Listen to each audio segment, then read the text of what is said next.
Good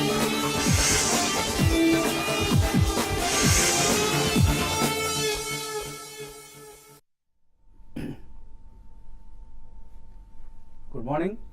Celkon mobiles సమర్పిస్తున్న business breakfast షోకి స్వాగతం. ఏషియన్ మార్కెట్స్ ప్రస్తుతం కొంత నెగిటివ్గా ట్రేడ్ అవుతున్నాయని చెప్పుకోవచ్చు. చైనా మినహాయిస్తే, చైనా హాంకాంగ్ హ్యాంగ్సెంగ్ మినహాయిస్తే మిగతా ఇండిసెస్ అన్ని కూడా నష్టాల్లో ట్రేడ్ అవుతున్నాయి. లాస్ట్ నైట్ యూఎస్ మార్కెట్స్ కూడా ప్రారంభ లాభాలు నిలబెట్టుకోలేకపోయాయి. సడన్లీ మార్కెట్స్ నష్టాలతో ముగియడం చూసాం. యూరోపియన్ సెంట్రల్ బ్యాంక్ చెప్పింది గ్రీక్ బాండ్స్ను కొలెటరల్గా యాక్సెప్ట్ చేయలేం. లిక్విడిటీ ఆపరేషన్స్ సంబంధించి గ్రీస్ ప్రభుత్వం జారీ చేసే బాండ్స్ను కొలెటరల్గా యాక్సెప్ట్ చేయమంటూ ఈసీబీ చెప్పడం, ఈసీబీ కఠినంగా వ్యవహరించడంతో, కొంత అటువంటి స్టేట్మెంట్స్ ఇవ్వడంతో యుఎస్ మార్కెట్స్ కన్సర్న్స్కి లోనయ్యాయి. మార్కెట్స్ నష్టాలతో క్లోజ్ అయ్యాయి. అలాగే బ్రెంట్ క్రూడ్ కూడా $59 స్థాయికి తాకి $55 స్థాయికి వచ్చింది. సో అది కూడా కొంత ప్రభావం చూపించింది అనుకోవచ్చు. సో ఓవరాల్గా యుఎస్ మార్కెట్స్ లాస్ట్ నైట్ నష్టాలతో, స్వల్ప నష్టాలతో ముగిశాయి. Not a major loss. ఇదే పరిస్థితి ప్రస్తుతం ఏషియన్ మార్కెట్స్లో కూడా కనిపిస్తుంది. ఏషియన్ మార్కెట్స్లో సబ్డ్యూట్ ట్రెండ్ కనిపిస్తుంది. సో లాస్ట్ 4 సెషన్స్లో మన మార్కెట్స్ విషయానికి వస్తే సెన్సెక్స్ 800 పాయింట్లు కోల్పోయింది. కొంత ఎఫ్ఐఐ సెల్లింగ్ కావచ్చు, ఓవరాల్గా ఎర్నింగ్స్ డిసప్పాయింట్మెంట్ ప్రధాన కారణం కావచ్చు. ఇటువంటివన్నీ కూడా మార్కెట్స్ మీద ప్రభావం చూపిస్తున్నాయి. సో Q3 ఎర్నింగ్స్ నుంచి అందాల్సిన సాయం అందలేదు మార్కెట్స్కి. సో మార్కెట్స్ ఎక్స్పెక్ట్ చేశాయి స్ట్రాంగ్గా ఉంటాయి రిజల్ట్స్ అని, అది నెరవేరలేదు. మరోవైపు ఆర్బీఐ వడ్డీ రేట్లు యథాతథంగా ఉంచింది. ఇది కూడా కొంత డిసప్పాయింట్ చేసింది. అలాగే హాకిష్ స్టేట్మెంట్స్ ఏవైతే వచ్చాయో ఆర్బీఐ నుంచి, ఇది కూడా మార్కెట్స్ నుంచి కొంత నిరాశను ఎదుర్కోవాల్సి వచ్చింది. అలాగే లిక్విడిటీ కూడా కొంత సమస్య ఏర్పడుతోంది. ఇక్కడ కోల్ ఇండియా ఇష్యూ మార్కెట్స్లో లిక్విడిటీని కొంత సక్ చేసేసింది. 22,000 కోట్ల రూపాయల మార్కెట్స్ నుంచి కోల్ ఇండియా ఇష్యూకి మళ్ళీ. And HDFC QIP ADR issue ఇవాళ ఓపెన్ అయ్యాయి. సో ఇది కూడా ఆల్మోస్ట్ 10,000 crores ఇష్యూ. ఇది ఏడీఆర్లో 8,000 crores. క్యూఐపి ఇష్యూ, డొమెస్టిక్ ఇష్యూలో మరొక 2,000 కోట్లు మార్కెట్ నుంచి వెళ్ళిపోతుంది హెచ్డిఎఫ్సి బ్యాంక్ స్టేక్ రూపంలో. అలాగే state Bank of India issue రాబోతుంది రాబోయే రోజుల్లో. ఇవన్నీ కూడా ఇంకా రకరకాల ప్రైమరీ ఇష్యూస్ మార్కెట్స్ ముంచెత్తబోతున్నాయి. ఇదంతా కూడా కొంత లిక్విడిటీని హరింపజేసే ప్రయత్నం. సో లిక్విడిటీ తగ్గుతోంది మార్కెట్స్లో. ఎఫ్ఐఐ సెల్లింగ్ కొనసాగుతుంది. నిన్న కూడా మనం చూసాం marginal selling. Just 83-84 crores worth స్టాక్స్ను ఎఫ్ఐఐస్ అమ్మారు. యాక్సిస్ బ్యాంక్, ఎస్బీఐ లాంటి కౌంటర్స్లో డెలివరీ బేస్డ్ సెల్లింగ్ చూసాం. ఇదంతా కూడా షార్ట్ టర్మ్ నెగిటివ్ ఇంపాక్ట్ చూపిస్తుంది మార్కెట్స్ మీద. అలాగే లీడర్షిప్ సెక్టర్ బ్యాంకింగ్ డ్రాగ్ చేస్తుంది మార్కెట్స్ను. మొన్నటి వరకు బ్యాంక్ స్టాక్స్ చాలా స్ట్రాంగ్గా లీడ్ చేశాయి. పబ్లిక్ సెక్టర్ బ్యాంక్స్ కావచ్చు, ఈవెన్ ఐసిఐసిఐ, యాక్సిస్ బ్యాంక్ లాంటి ప్రైవేట్ సెక్టర్ బ్యాంక్స్ కావచ్చు. ఇవన్నీ మార్కెట్స్ నుంచి ప్రస్తుతం లీడర్షిప్ పొజిషన్ నుంచి బ్యాంకింగ్ వైదొలిగి దీన్ని బహుశా ఐటీ లేదా ఫార్మా ఇటువంటి సెక్టర్స్ తీసుకోవాల్సిన పరిస్థితి కనిపిస్తుంది. ఎందుకంటే బడ్జెట్లోగా మరొకసారి నిఫ్టీ 9,000 లెవెల్స్ను అందుకోవాలన్నా, అందుకునే ప్రయత్నం చేయాలన్నా కూడా ఏదో ఒక సెక్టర్ లీడర్షిప్ వహించాలి. ఇది బ్యాంక్స్ నుంచి ప్రస్తుతానికి అటువంటి లీడర్షిప్ వచ్చే అవకాశం కనపడలేదు. కాబట్టి మేబీ ఐటీ, ఫార్మా ఆర్ ఇతరత్ర సెక్టర్స్ ఏవైనా క్యాచప్ చేయాల్సిన అవసరం కనిపిస్తుంది. నేను కూడా మనం చూసాం అరబిందో ఫార్మా రిజల్ట్ మార్కెట్ అంచనాల కంటే తక్కువగా వచ్చింది. ఎబిటా మార్జిన్స్ కావచ్చు, ఇతరత్ర ప్రాఫిట్ ఫిగర్స్ ఇవన్నీ కూడా మార్కెట్ అంచనాల కంటే తక్కువ వచ్చాయి. అయితే ఎయిర్టెల్ మాత్రం, భారతీయ ఎయిర్టెల్ నెంబర్స్ కొంత పర్వాలేదు అనిపించాయి. అయితే డొమెస్టిక్ రెవెన్యూస్, డొమెస్టిక్ నెంబర్స్ స్ట్రాంగ్గా ఉన్న ఆఫ్రికన్ నెంబర్స్ బలహీనపరిచాయి. అదర్వైజ్ భారతీయ ఎయిర్టెల్ డొమెస్టిక్ ఆపరేషన్స్కే పరిమితమై ఉంటే ఆఫ్రికాని అనవసరంగా నెత్తిన పెట్టుకున్నా ఉన్న భావన కలుగుతుంది ఎయిర్టెల్ మేనేజ్మెంట్లో ఇప్పుడు. సో ఎందుకంటే ఐడియా సెల్యులర్, ఎయిర్టెల్ ఈ రెండు టెలికాం సెక్టర్ సంబంధించి Indian markets leadership stocks, leadership companies. So ఇటువంటి పరిస్థితుల్లో స్ట్రాంగ్ డొమెస్టిక్ రెవెన్యూస్ను ఇంటర్నేషనల్ ఆపరేషన్స్ వెనకలాగుతున్నాయి ఎయిర్టెల్ కేసులో. ఐడియా సెల్యులర్ మాత్రం డెఫినెట్లీ డొమెస్టిక్ నెంబర్ స్ట్రాంగ్గా ఉండడంతో స్ట్రాంగ్గా ప్రయాణిస్తుంది. ఈ రెండు కంపెనీల మధ్య కనిపిస్తున్న ప్రధానమైన వైరుధ్యం ఇది. ఇక మార్కెట్స్ పరిస్థితి గురించి మాట్లాడేందుకు మనతో ఎనలిస్ట్ సిద్ధంగా ఉన్నారు. సో మార్కెట్స్ లో వీక్నెస్ నిన్న కూడా కొనసాగింది. అండ్ ఇవాళ కూడా కొంత గ్లోబల్ క్యూస్ అంత సపోర్టివ్ గా లేవు. షార్ట్ టర్మ్ ట్రెండ్ వీక్ గానే కనిపిస్తుందా? యా డెఫినెట్లీ అండి. షార్ట్ టర్మ్ ట్రెండ్ ఇంకొద్దిగా కన్సాలిడేషన్ టు నెగిటివ్ కొద్దిగా బయాస్ ఎక్కువ ఉందండి. ఎందుకంటే మనకి రిజల్ట్ సీజన్ ఆల్మోస్ట్ అయిపోయిందనే చెప్పాలి. ప్రాబ్లమ్ నెక్స్ట్ 5 days లో వచ్చే కూడా మేజర్ కంపెనీస్ అంటూ ఏం లేవు. చిన్న చిత్క కంపెనీస్ ఏమన్నా వస్తాయి mid and small cap stocks లో. సో ఈవెన్చువల్లీ మనం ఎప్పుడు టాటా చెప్పుకుంటున్నాం మోటార్స్ నెంబర్స్ రాబోతున్నాయి. Yeah so cell on results అనే కాంటెక్స్ లో మనం గతంలో కూడా చాలా సార్లు చెప్పాం. ఎందుకంటే పొజిషన్ ట్రేడర్స్ అనే వాళ్ళు రిజల్ట్స్ బాగున్నా కానీ చాలా స్టాక్స్ ఆ రోజు particularly or maybe 1 or 2 days consolidation మూలాన సెల్లింగ్ కి గురవుతాయి. సో ఈ కాంటెక్స్ లో పొజిషన్ ట్రేడర్స్ ఎప్పుడైనా అమ్మడానికి వస్తారండి. So eventually fundamentals will only dictate or rule the stock price, specifically individual stock prices or maybe a sector. So ఈ context లో మనకి banking has been taking a beating last 3 to 4 trading sessions లో. It will continue for some more time. ఎందుకంటే మనకి immediately banking sector positive గా అవ్వడానికి triggers అయితే లేవు except the budget. Maybe there is some physical consolidation budget అయిన తర్వాత మనకి ఇంట్రెస్ట్ రేట్ కట్స్ వస్తాయి. అండ్ డాక్టర్ రఘురామ్ రాజన్ గారు clearly he's stated let us see what the government does in the budget in terms of addressing the fiscal deficit. After that we can take a call అన్నట్టుగా ఆయన చెప్పారు. So ఈ context లో definitely I think banking and financials will take a back seat for some more time to come, few more days. దాని తర్వాత మనకి speciality fine chemicals and chemicals are extremely strong అండి. Like Camlin fine sciences కానివ్వండి or SRF, ఇవన్నీ కూడా 52 weeks high. నిన్న కూడా మొన్న కూడా డైలీ కూడా they are going up. So ఈ కాంటెక్స్ లో కొన్ని plastics and fine chemicals, speciality chemicals and ఇటువంటి సెక్టర్ లో తప్పకుండా I think one should definitely take positions on every price discovery or on consolidation లో 3 to 5 days కొద్దిగా stable గా share trade అయితే మాత్రం తప్పకుండా పొజిషన్స్ తీసుకోండి. ఎందుకంటే నిన్న మళ్ళీ మనం క్రూడ్ కొద్దిగా క్రాక్ అవ్వడం చూసాం. Probably it may continue. మొన్న వచ్చింది ఒక బౌన్స్ బ్యాక్, చాలా షార్ప్ గా వచ్చింది, ఆల్మోస్ట్ 15% ప్లస్ రికవర్ అయింది క్రూడ్. అక్కడి నుంచి కొంచెం కరెక్షన్ మోడ్ లోకి వెళ్తాం. So again they will be some sectoral revival in terms of plastics, petrochemicals, fine chemicals, specialty chemicals, etc. So eventually next 5-10 days లో మాత్రం తప్పకుండా బ్యాలెన్స్ మార్కెట్ ఒక కొలిక్ వస్తుందండి. కన్సాలిడేట్ అయిన తర్వాత తప్పకుండా one should take positions in even banking, financial and NBFCs and housing finance companies లో కూడా నెక్స్ట్ 10-15 days లో ఎక్కడైతే స్టెబిలిటీ కనిపిస్తుందో 2 to 3 ట్రేడింగ్ సెషన్స్ అక్కడ డెఫినెట్లీ ఫస్ట్ ప్రైస్ పాయింట్ లో మాత్రం కొద్దిగా పొజిషన్స్ తీసుకోవాలి. ఇతరత్ర automobile stocks doing very well అండి. నిన్న కొన్ని స్టాక్స్ మనం చూసాం. Bharat forge on a day to day basis it's sitting 52 weeks high. కొంచెం అటువంటి స్టాక్స్, స్ట్రాంగ్ స్టాక్స్ ఉన్నాయి ఆటో ఆన్సర్లో కానివ్వండి, ఆటోలో కానివ్వండి. అటువంటి స్టాక్స్ కూడా eventually in the next 5-7-10 days one can take a position అని చెప్తారు. ట్రేడర్స్ కి ఎటువంటి సలహా ఇస్తారు ఇంట్రాడే కోసం కావచ్చు ఆర్ పొజిషనల్ కాల్స్ తీసుకుంటున్నాడు? మనం లాస్ట్ 1 week గా మార్కెట్ లో ఒక స్ట్రాంగ్ రియాక్షన్ చూస్తున్నాము. దీనికి ప్రధానంగా 2 కారణాలు చెప్పొచ్చు. టెక్నికల్ గా అంత క్రితం RSI indicator over bat position లో ఉంది. షార్ట్ టర్మ్ ఎక్స్ట్రీమ్ గా ఓవర్ బాట్ పొజిషన్ ఇప్పుడు మనం అడ్జస్ట్మెంట్ చూస్తున్నాము. మనం లాస్ట్ 1 week గా చూస్తే కనుక ఇంచుమించు 200-300 పాయింట్ల వరకు నిఫ్టీ పట్టడం జరిగింది. అలాగే బ్యాంక్ నిఫ్టీ కూడా ఇంచుమించు 1000 పాయింట్ల వరకు పట్టడం జరిగింది. ఈ టెక్నికల్ అడ్జస్ట్మెంట్ జరుగుతోంది. రెండో ప్రధానమైన కారణం చూస్తే కనుక ఎఫ్ఐస్ ఇంత క్రితం మన ఫ్యూచర్స్ లో లాంగ్ పొజిషన్స్ వాళ్ళు లాస్ట్ 1 week గా స్టాక్ ఫ్యూచర్స్ లో విపరీతంగా సెల్ చేస్తున్నారు. అంటే బహుశా హైయర్ రేట్ లో ప్రాఫిట్ బుకింగ్ చేయడం వల్ల స్టాక్స్ అన్ని కూడా ఫ్రంట్ లైన్ స్టాక్స్ అన్ని కూడా కొంచెం కరెక్షన్ కి గురవుతుంది. ఈ కరెక్షన్ ట్రెండ్ అనేది మరి కొన్నాళ్ళు ఈ వారం 2-3 రోజులు కూడా కొనసాగే అవకాశమే కనిపిస్తోంది. కాకపోతే మార్కెట్ న్యూ హైలో ఉండడం వల్ల ఒక స్ట్రాంగ్ సపోర్ట్ మనకి క్లారిటీగా లేదు. ఎందుకంటే ప్రీవియస్ హిస్టరీ లేదు కాబట్టి నెక్స్ట్ ఫ్యూ డేస్ మార్కెట్ నా ఉద్దేశం 8600 దగ్గర ఒక మేజర్ సపోర్ట్ తీసుకునే అవకాశం కనిపిస్తుంది. ఇది షార్ట్ టర్మ్ డౌన్వర్డ్ టార్గెట్. అలాగే బ్యాంక్ నిఫ్టీ చూస్తే కనుక 19000 దగ్గర స్ట్రాంగ్ సపోర్ట్ కనిపిస్తుంది.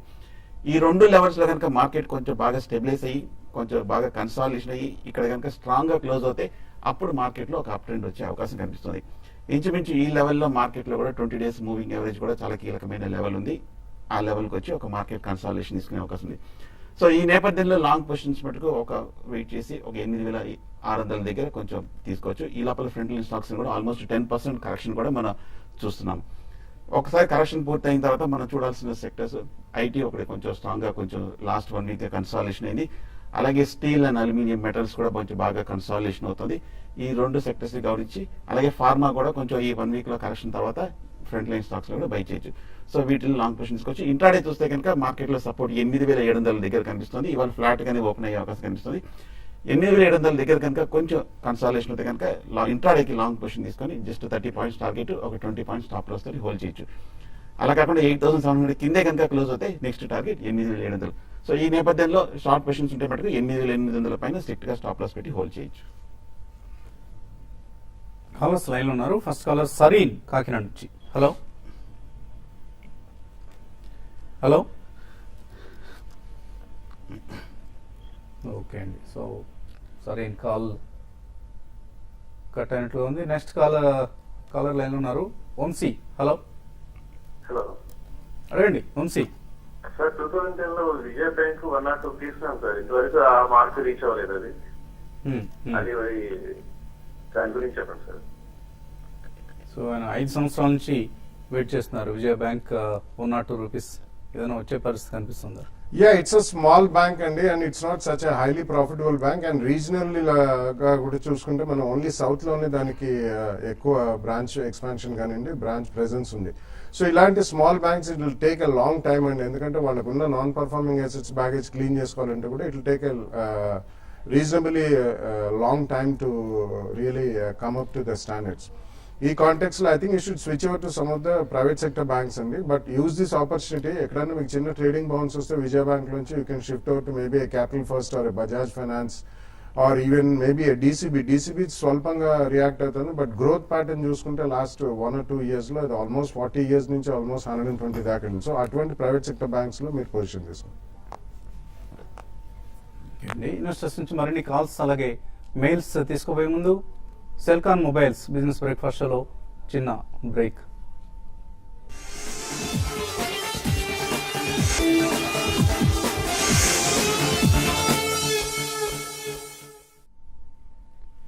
సెల్కాన్ మొబైల్స్ బిజినెస్ బ్రేక్ఫాస్ట్ షోకి తిరిగి స్వాగతం. ఎస్ఎక్స్ నిఫ్టీ ఫ్లాట్గా ట్రేడ్ అవుతుంది. సో మేబీ మన మార్కెట్స్ ఫ్లాట్గా లేదా స్లైట్లీ వీక్గా ఓపెన్ అయ్యే అవకాశాలు కనిపిస్తున్నాయి. తర్వాత కాలర్ లైన్లో ఉన్నారు, Narasimharao. Hello sir, good morning అండి. గుడ్ మార్నింగ్, అడగండి. నేను సార్ యాక్చువల్లీ మన కోల్ ఇండియా అండి ఆఫర్ ఫస్ట్ సేల్ లో నేను తీసుకున్నాను సార్ షేర్స్. సో అది నేను షార్ట్ టర్మ్ లో ఉంచగలుగుతాను సార్. అంటే ఇప్పుడు దాన్ని అమ్మంటారా ఉంచుకుంటారా సార్? మరి ఇంకోటి ఎస్బీఐ ఈ పొజిషన్ లో మనం తీసుకొస్తా సార్. ఎస్బీఐ కూడా షార్ట్ టర్మ్ కోసమేనా? సార్ సార్ అంటే సార్ ఎస్బీఐ నేను లాంగ్ టర్మ్ ఉంచుకుంటాను సార్. ఎస్బీఐ మీరు లాంగ్ టర్మ్ ఉద్దేశం అయితేనే తీసుకోండి, అదర్వైజ్ ప్రస్తుతానికి షార్ట్ టర్మ్ కోసం అయితే అవాయిడ్ చేయండి. కోల్ ఇండియా పెరిగింది, తర్వాత మేబీ లిక్విడిటీ ఇంప్రూవ్ అయిన తర్వాత మళ్ళీ తగ్గే ఛాన్సెస్ కూడా కనిపిస్తున్నాయి. సో ఆయన షార్ట్ టర్మ్ టార్గెట్స్ ఎంతవరకు ఎక్స్పెక్ట్ చేయొచ్చు? షార్ట్ టర్మ్ లో చూస్తే కనుక ఒక clear long term trading range ఏర్పడిందండి. 400 రూపాయల నుంచి 330 రూపాయల వరకు పడి ఈ గత 3 నెలలుగా కరెక్ట్ గా 330, 340 దగ్గర strong major medium term support కూడా ఏర్పడి ఇప్పుడే కొంచెం కన్సాలిడేషన్ అయ్యి కొంచెం పాజిటివ్ ధోరణి కనిపిస్తుంది. షార్ట్ టర్మ్ అవుట్లుక్ అయితే టెక్నికల్ గా పాజిటివ్ కనిపిస్తుంది. మళ్ళీ రీసెంట్ గా లాస్ట్ 2-3 నెలలు వచ్చిన ఒక హై అయిన 400 పరీక్షించే అవకాశం ఉంది. ఒకవేళ కనుక కోల్ ఇండియా కనుక కొంచెం పెరిగే అవకాశం ఉంది కాబట్టి ఒకవేళ పెరిగిన తర్వాత 400 రూపీస్ దగ్గర మీరు షార్ట్ టర్మ్ ప్రాఫిట్ బుక్ చేయొచ్చు. అలాగే స్టేట్ బ్యాంక్ ఆఫ్ ఇండియా చూస్తే కనుక ఈ మధ్య బాగా పట్టును చూసాము. అన్ని పిఎన్బి అన్ని పబ్లిక్ సెక్టర్ బ్యాంక్స్ అన్ని కూడా ఒక 10 to 15% వరకు భారీ కరెక్షన్ చూసాం 1 వీక్ లోనే. కాకపోతే కరెంట్ రేట్ కరెక్ట్ గా స్ట్రాంగ్ సపోర్ట్ కనిపిస్తుంది. 280, 270 దగ్గర మీడియం లాంగ్ టర్మ్ సపోర్ట్ కూడా కనిపిస్తుంది. ఈ లెవెల్లో ఒక ఫస్ట్ బయింగ్ పాయింట్ గా పెట్టి బై చేయొచ్చు ఎస్బీఐ కానీ మిగతా పిఎస్యూ బ్యాంక్స్ కూడా. గడప నుంచి చంద్రశేఖర్ లైన్ ఉన్నారు. Hello. Hello sir, good morning to all of you sir. Good morning, అడగండి. సార్ బాలుగారిని అడుగుతున్నాను సార్. సార్ అదాని ఎంటర్ప్రైజెస్ ఈ మధ్య అనౌన్స్మెంట్ చేశారు. రీస్ట్రక్చరింగ్ అనుకుంటాను. ఒక 100 shares ఆఫ్ అదాని ఎంటర్ప్రైజెస్ మనం బై చేస్తే shall we get Adani Power and Adani Sports and Adani ఇంకోటి ట్రాన్స్మిషన్ లిమిటెడ్, ఈ 3 ఈచ్ 100 shares వస్తాయా? Plus 100 shares of Adani Enterprises కూడా మనకు మిగులుతాయా అనేది కొంచెం క్లారిటీ కావాలి సార్. అలా మిగలవండి. ఆయా కంపెనీల్లో వాళ్ళు చెప్పిన రేషియో ప్రకారం షేర్లు వస్తాయి. వాళ్ళు కొన్ని రేషియోస్ చెప్పారు, ఎన్ని షేర్లు ఉంటే ఎన్ని షేర్లు వస్తాయి అనేది. సో ఆ రేషియోని ఫాలో అవ్వండి. కరెక్ట్గా వివరాలు గుర్తులేవు కానీ బట్ మీరు అన్నట్లుగా ప్రతి కంపెనీలో 100 షేర్లు రావు. అలాగే అదాని ఎంటర్ప్రైజ్లో కూడా మీకు 100 షేర్లు మిగలవు. ఆ దామాషాలో కొన్ని షేర్లు కేటాయిస్తారు. ఇదంతా కూడా పబ్లిక్ డొమైన్లో ఉంది. మీకు కావాలంటే మళ్ళీ మరొకసారి చెక్ చేసి చెప్పండి. ఇప్పటికిప్పుడు నెంబర్స్ గుర్తులేవు, మీకు ఏదైనా వివరాలు గుర్తున్నాయి? నో, నెంబర్స్ అయితే గుర్తులేవండి. Definitely you will get totally 4 company shares ఉంటాయండి. But the ratio and number of shares అనేది అన్నిట్లో 100 షేర్లు 4 కంపెనీలు మాత్రం డెఫినెట్లీ రావు. సో అది మాత్రం మీరు గమనించాలి. అండ్ రీసెంట్ టైంలో అది కూడా చాలా స్ట్రాంగ్ గా మనం పార్టిసిపేట్ చేయడం చూసాం. ఆల్మోస్ట్ 511 నుంచి 650 to 700 జోన్ లోకి వచ్చింది. కాబట్టి ఇప్పుడు కొండ అంత ఉత్తమం కాదండి. అది ఒకవేళ లిస్ట్ అయిన తర్వాత ఆర్ అది ఎక్స్ రికార్డ్ డేట్ అయిన తర్వాత you buy Adani enterprises, separately list అయిన తర్వాత you can buy those shares depending on fundamentals. తర్వాత కలర్ ప్రభాకర్ రావు లైన్లో ఉన్నారు. హలో, సార్ నమస్తే సార్. నమస్తే అండి, అడగండి. సార్ రిలయన్స్ ఇండస్ట్రీస్ అండ్ పుంజలాగా హోల్డ్ చేస్తున్నాను సార్ చాలా కాలం నుంచి. ఇప్పుడు ఈ రిలయన్స్ ఇండస్ట్రీస్ మీద బాండ్స్ ఇష్యూ చేసామని చెప్పారు సార్, ఇంకా హోల్డ్ చేస్తున్నా, అట్లనే పుంజలాగా కూడా హోల్డ్ చేస్తున్నా సార్, పరిస్థితి ఏంటి? Yeah. ఈ మధ్య కొంచెం రిలయన్స్ ఇండస్ట్రీస్ కొంచెం బాగా పెరగడం జరిగింది. 840 రూపాయల నుంచి 930 రూపాయల వరకు ఇంచుమించు 100 రూపీస్ ర్యాలీ జరిగింది. బట్ కానీ ఓవరాల్ గా 1 ఇయర్ హిస్టరీ చూస్తే కనుక కొంచెం అండర్ పెర్ఫార్మ్ చేసిన స్టాక్ ఈ మధ్య. కాకపోతే కొంచెం లాంగ్ టర్మ్ సపోర్ట్ కరెక్ట్ గా 830-40-50 రూపాయల దగ్గర సపోర్ట్ తీసుకొని కొంచెం పెరగడం జరిగింది. వర్స్ట్ అయిపోయినట్టు కనిపిస్తుంది. కాకపోతే కొంచెం మనకు స్లో అప్వర్డ్ రికవరీ మనం చూడొచ్చు. ప్రస్తుతానికి హోల్డ్ చేయండి. కానీ పుంజలైడ్ కూడా చూస్తే కనుక మన 60 రూపాయల నుంచి పడిన తర్వాత 35 రూపాయల దగ్గర సపోర్ట్ తీసుకొని గత 3 నెలలుగా కన్సాలేషన్ అయింది తప్ప కానీ ర్యాలీలో అయితే పార్టిసిపేట్ చేయలేదు. సో ఈ స్టాక్ పుంజలైడ్ మటుకు ర్యాలీలో ఎగ్జిట్ అయిపోవడం మంచిది. ట్రెండ్ ఇంకా కొంచెం వీక్ గా సైడ్ వేస్ ట్రెండ్ లో కనిపిస్తుంది. సో స్వాప్ రేషియో అంటే ఇవ్వడం జరిగింది అదానీ ఎంటర్ప్రైజ్ సంబంధించి 1 share of Adani transmission for 1 share of Adani enterprise 1:1 నిష్పత్తిలో ట్రాన్స్మిషన్ షేర్లు 100 వస్తాయి. మీరు ఒకవేళ 100 అదానీ ఎంటర్ప్రైజ్ తీసుకుంటే, అలాగే అదానీ పోర్ట్స్ లో 100 షేర్లు ఉన్న వాళ్ళకి 141 షేర్లు వస్తాయి. సో 100 అదానీ ఎంటర్ప్రైజ్ షేర్స్ ఉన్న వాళ్ళకి 141 షేర్లు అదానీ పోర్ట్స్ లో వస్తాయి. అలాగే 100 అదానీ ఎంటర్ప్రైజ్ షేర్స్ ఉన్న వాళ్ళకి 185 షేర్లు అదానీ పవర్ లో వస్తాయి. సో ఈ బేసిక్ గా ఈ 3 అంశాలని మనం అదానీ వెబ్సైట్ లో చూడొచ్చు. ఒకసారి మీరు అదానీ వెబ్సైట్ లో చూసినా ఆర్ ఈవెన్ బిఎస్సి నోటిఫికేషన్స్ లో చూసినా కూడా మీకు అర్థమవుతుంది. అండ్ ఈమెయిల్ సందేహాలు అందాయి మనకు. ఈమెయిల్ సందేహాల్లో శివకుమార్ అడుగుతున్నారు, PNB State Bank of India PNB 203లో, ఎస్బీఐ 313లో కొన్నారు. 2 కూడా లాస్ లో ఉన్నారు. హోల్డ్ చేయొచ్చా, ఎగ్జిట్ కావచ్చా? 2 స్టాక్స్ కొంచెం హై పేస్ లో కరెక్ట్ గా కరెక్షన్ ముందు కొంచెం డౌన్ బోర్డ్ బ్రేక్అవుట్ అయిన తర్వాత తీసుకున్నారు. కాకపోతే ఇక్కడ కొంచెం షార్ట్ టర్మ్ అయితే వర్స్ట్ అయిపోయినట్టు కనిపిస్తుంది. హోల్డ్ చేయండి, ర్యాలీ వచ్చే అవకాశం ఉంది. కిరణ్ కుమార్ వేముల అడుగుతున్నారు, అరబిందో ఫార్మా 1230లో హోల్డ్ చేస్తున్నారు. ప్రస్తుతం 1211 ఉంది. ఏం చేయమంటారు? ఇవాళ కొద్దిగా నెగిటివ్ గా రియాక్ట్ అయ్యే ఛాన్సెస్ కనిపిస్తున్నాయి. యా ఉంది, కానీ definitely I think you should hold it అండి. ఓవర్ ద నెక్స్ట్ 12-18 మంత్స్ వాళ్ళకి రీసెంట్లీ చేసిన అక్విజిషన్ లో ఫైలింగ్ కూడా చాలా ఉంది, యూరోప్ అండ్ అమెరికాలో కూడా. But if you have at least 2 year hold చేయమని చెప్తాను. ఇన్ఫాక్ట్ అంత బ్యాడ్ గా ఏం లేదండి. Yeah. అరబిందో రిజల్ట్ కూడా లాస్ట్ క్వార్టర్ లో ఒక డ్రగ్ వాళ్ళని బాగా ఎక్కువ నెంబర్స్ చూపించడానికి సహాయపడింది. ఈ క్వార్టర్ లో అది మిస్ అయింది. అంతకు మించి నెగిటివ్ గా ఏం లేదు రిజల్ట్. అలాగే జేబీ కెమికల్స్ 190లో హోల్డ్ చేస్తున్నారు. టార్గెట్ ఎంతవరకు ఎక్స్పెక్ట్ చేయొచ్చు? Target Short term target. నిన్న రిజల్ట్స్ వచ్చినాయండి. They are reasonably good. వాళ్ళకి రష్యన్ ఎక్స్పోజర్ ఉన్నా కానీ the results are not so bad. So hold చేయండి. ప్రాబ్లీ ప్రీవియస్ వీక్ 250 దగ్గరికి వెళ్ళి అక్కడ నుంచి అబౌట్ 185-190 కరెక్ట్ అయింది. It may go back to 250 again. Suresh Reddy అడుగుతున్నారు, జేబిఎం ఆటో అనుకుంటాను, అలాగే గతి షార్ట్ టర్మ్ కోసం తీసుకోవచ్చు ఇక్కడ. జేబీ మాట చూస్తే కనుక బాగా కన్సాలిడేషన్ అయ్యి ఈ మధ్యన కొంచెం 200 రూపాయల దగ్గర కొంచెం పాజిటివ్ గా మారింది. కొంచెం షార్ట్ టర్మ్ అయితే కనుక తీసుకోవచ్చు. అలాగే గట్టి కనుక చూస్తే కనుక 300 రూపాయల నుంచి మన స్వల్ప కరెక్షన్ 250 రూపాయల వరకు పడి ఇప్పుడే కొంచెం ఈ లెవెల్లో స్టెబిలైజ్ అవుతుంది. కరెంట్ రేటు 250-260 మధ్యలో షార్ట్ టర్మ్ కోసం బై చేయొచ్చు. ఎం మోహన్ రావు అడుగుతున్నారు, Dewan housing finance long term కోసం తీసుకోవచ్చు. డెఫినెట్ గా తీసుకోవచ్చండి. It's one of the top housing finance companies. So Dewan housing 2 price points తీసుకుని there can be 5-7% correction. So అక్కడ సెకండ్ ప్రైస్ పాయింట్లు తీసుకోండి. పవన్ కుమార్ ఆర్ఎస్ సాఫ్ట్వేర్ కొన్నట్టు 242లో hold or exit short term కోసం. హోల్డ్ చేయండి. కొంచెం ఈ 1 వీక్ బాగా నీజర్ రియాక్షన్ వచ్చి మళ్ళీ 2 రోజులుగా బౌన్స్ బ్యాక్ అయింది. కొంచెం షార్ట్ టర్మ్ అవుట్లుక్ కొంచెం పాజిటివ్ గా ఉంది. రణాథ్ బాబు అడుగుతున్నారు, టీవీ5 మనీ ఇందులో బిజినెస్ బ్రేక్ఫాస్ట్ లో స్మార్ట్ ఇన్వెస్ట్ అప్లోడ్ కావట్లేదు అంటున్నారు. ఒకసారి చెక్ చేస్తామండి ఎందుకు కావడం లేదనేది. ఇందాక బాలాగారు ఇన్ఫార్మ్ చేస్తున్నారు అప్లోడ్ కావడం లేదు వీడియోస్ అని. ఒకసారి మా టెక్నికల్ వాళ్ళతో మాట్లాడే అవన్నీ కూడా అప్లోడ్ చేయించే ప్రయత్నం చేస్తాం. కీర్తి అడుగుతున్నారు, బడ్జెట్ లోగా ఐటీఐ 60 రూపాయలు అవుతుందని అంటున్నారు, కరెక్టేనా? ఇట్స్ ఎ వైల్డ్ గెస్ అండి. We can never say budget లోపల ఏ స్టాక్ ఎంత రేట్ అవుతుంది అనేది. It's up to you to decide. లక్ష్మీలాస్ బ్యాంక్ 25% ప్రాఫిట్ ఉన్నారట ప్రసాద్ రావు. అలాగే గెయిల్ తీసుకోవచ్చా ఇక్కడ? లక్ష్మీలాస్ బ్యాంక్ ఏం చేయాలి?